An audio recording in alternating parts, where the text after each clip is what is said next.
see it working. You know, I think a lot of people will take the easy route and they will try to see all the ways that it's not going to work.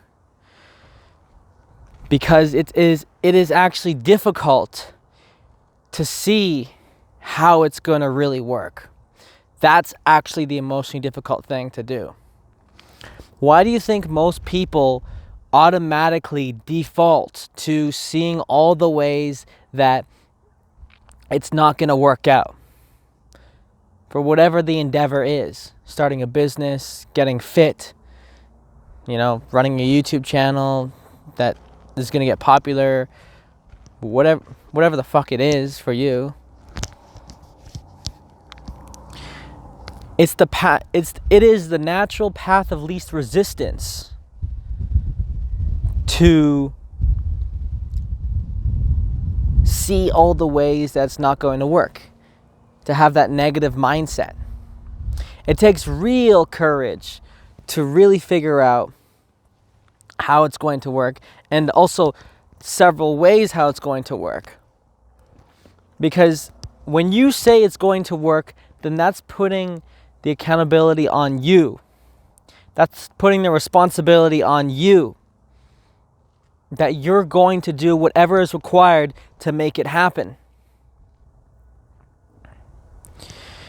And this is not to be overly idealistic.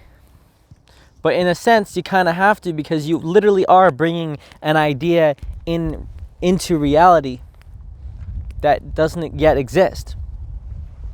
But there is a good, healthy dose of pre-mortem, right? Thinking of all the ways it can go wrong. But I think too many people will get stuck on that, and then they will stop and forget about thinking about all the ways it could go right. This is not to delude yourself.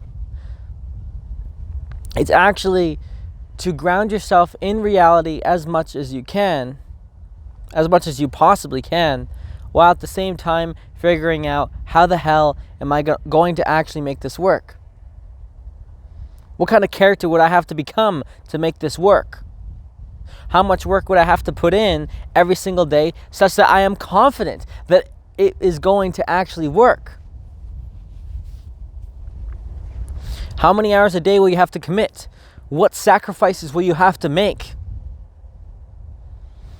What will you have to stop doing? What behaviors will you have to drop?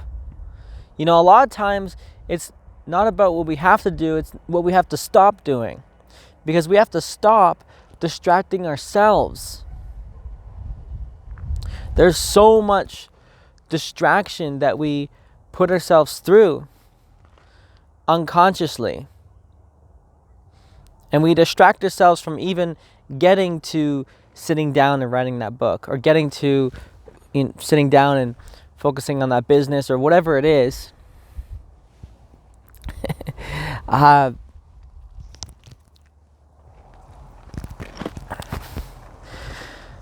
This is a skill that very few people have, I've noticed, where you have to actually practice figuring out all the ways that it's going to work.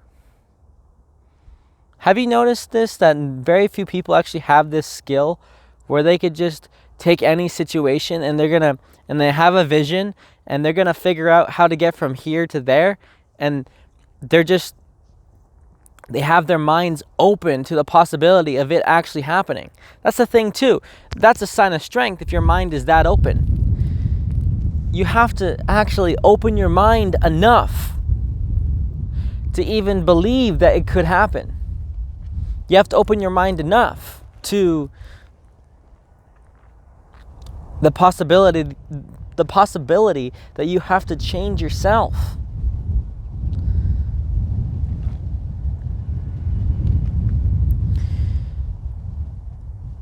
So many people will not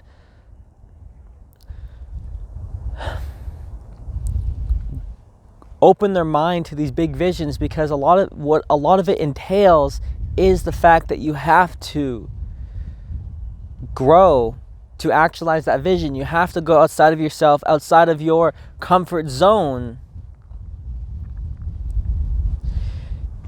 You have to do more, you have to work more, you have to get uncomfortable. You have to do stuff that sucks.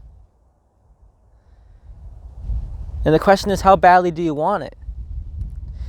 The person that really wants it is going to figure out a way. That's why it's not necessarily uncommon to see like the people that are really successful are people that were just hyper obsessed about the thing they wanted for the longest time, you know, and they also want to be the top of their game. Like, they couldn't live with themselves if they weren't on top of the world. So, one second, this is bothering me. Okay, I want you to notice that if you are not able to give yourself permission to dream into what you could possibly create, then that is you succumbing to the fear. So, well, basically succumbing to fear, but also that's you showing that you are not confident in your ability to create a result. And that might be the truth, that you actually can create a result, because that's the character that you are right now. But it doesn't have to be that way. It doesn't have to stay that way. You don't have to stay there. It's by stacking these wins every single day where you can build your self-esteem, where you realize that you can have a high self-efficacy. This is where you'll be able to then, by stacking small wins, you'll give yourself permission to dream of stacking bigger wins, and then eventually you'll be able to stack the wins that you want to create such that you can be fulfilled with your life. You want what you want. There's no going around this. And it is up to you on whether or not you're going to have the courage to actually go and grab it. And so notice this. How much have you actually took time to vision out a reality that would be super cool for you? Like, what would be a really cool life for you to live in?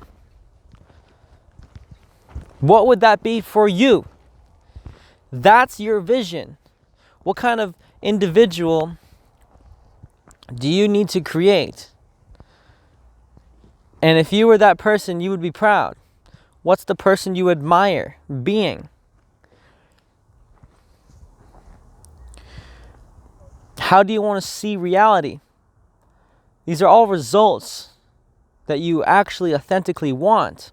You have to be able to admit to yourself this. People that say they don't want something is just because they don't know how to get it. These wants are installed within you in order to plant seeds to inspire you to go on a journey. The journey through life of growing yourself, overcoming your fears, making sacrifices and putting in the work.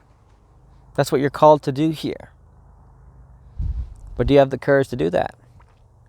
Do you have the courage to even entertain a different tomorrow? There's so many people that don't even have the courage to entertain one of these ideals in their mind, let alone entertain the idea of actually putting in the work, taking daily action to actualize it. It's really sad to see when you have such limiting beliefs on, oh, I can't do this because XYZ, I'm old, I'm dumb, or whatever. It's like, I remember like David Goggins being like, you know, you're dumb. Is like, oh, roger that. I guess I got to study way harder. Most of this shit out here, you can outwork all these obstacles. And that's the crazy part, is that the more you put towards your mind towards something, the more possible it's going to become. And let's say you don't even know exactly what you want, then what you want then is to cultivate the clarity on knowing exactly what you want. Then you can set out on a journey of cultivating that clarity. So to wrap this whole thing up, seeing all the ways that it can't work is the easy way out. It's the bitch way out. It's the default mode of operating. It's not being pragmatic or whatever. It's not being real. No, that's being not strong enough to uphold a higher ideal. Being able to see it, that's emotionally difficult. Being able to actually see your vision and to create something. Visionaries, a real visionary, is hard to come by. And that's no mistake, because this is a difficult skill that is developed. But this is a skill worth developing. And if you study history, you'll find that it's those that have the greatest visions, the greatest visionaries are the ones that move the most mountains. Because everyone likes an idea that they can latch onto. Because thinking into new heights, dreaming up new realities, that's actually a lot of work. Especially trying to figure out how that new reality can be actualized with the specific reality that you're in right now. That's the emotionally difficult thing. Finding all the ways it can work.